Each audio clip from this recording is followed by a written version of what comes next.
This is Business Incorporated. Thank you for joining us. I'm Chimeze Obi Iwago. On the show today, Nigeria's President Muhammadu Buhari finally signs the 2018 budget into law. Mozambique says ExxonMobil and ENI exploration contracts almost ready for signing. Plus, agencies and government boost food aid as hunger persists in Burkina Faso. Well, we'll begin here in Nigeria as the President Muhammadu Buhari has signed the 2018 Appropriation Bill into law. The President had submitted a budget proposal of 8.612 trillion naira to the National Assembly on May the 25th, but the lawmakers increased the proposal by 508 billion naira, bringing it to 9.12 trillion naira.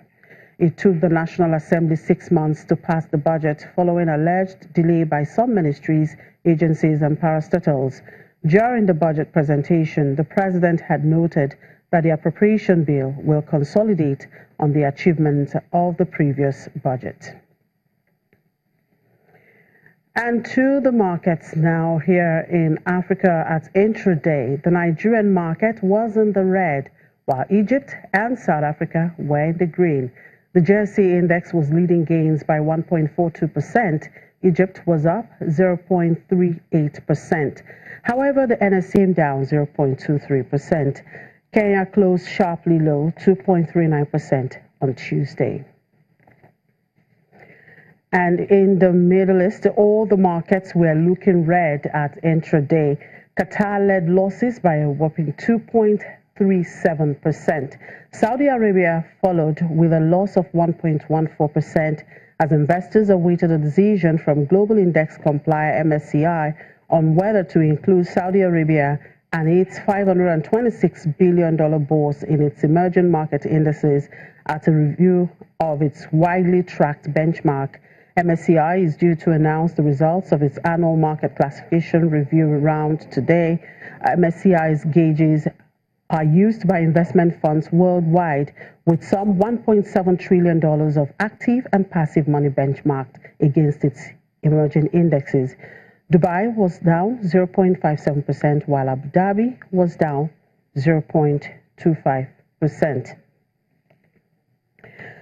And in the U.S. stock index, futures turned positive ahead of Wednesday's open as market tried to reclaim some footing after losing significant ground in the previous session.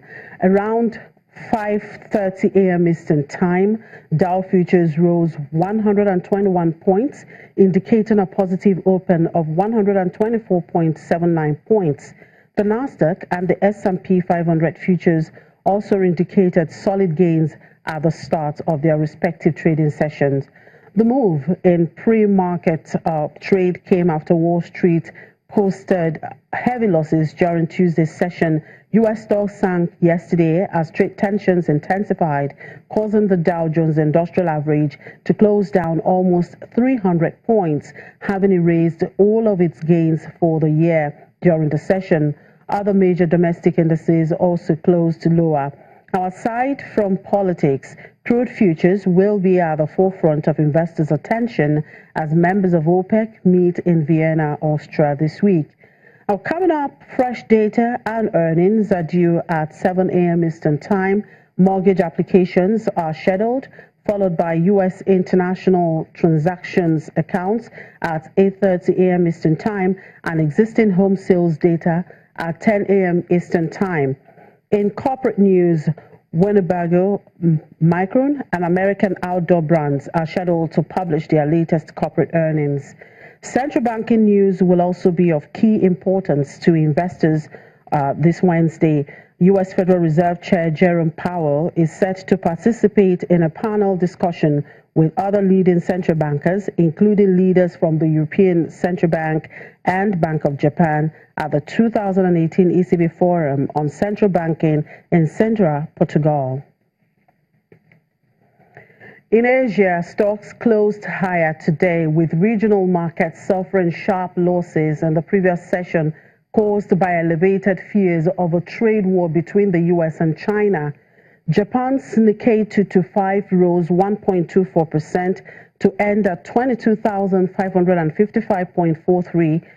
Consumer and technology stocks rose, but materials and banks declined.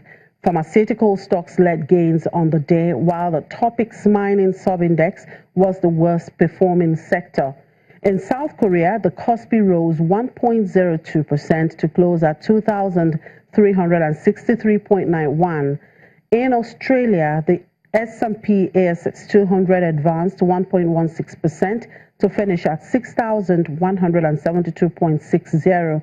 Financials rose 2.27% as all producers also notched firm gains. Greater China markets also recovered slightly after Tuesday's plunge. The Hang Seng Index tacked on 0.92%. In the mainland market, Shanghai Composite closed up 0.31% at 2,916.74. Although it remained below the 3,000 mark it breached on Tuesday, the smaller Shenzhen Composite got a boost, ending the day higher by 1.16%. MSCI's index of shares in Asia Pacific, excluding Japan,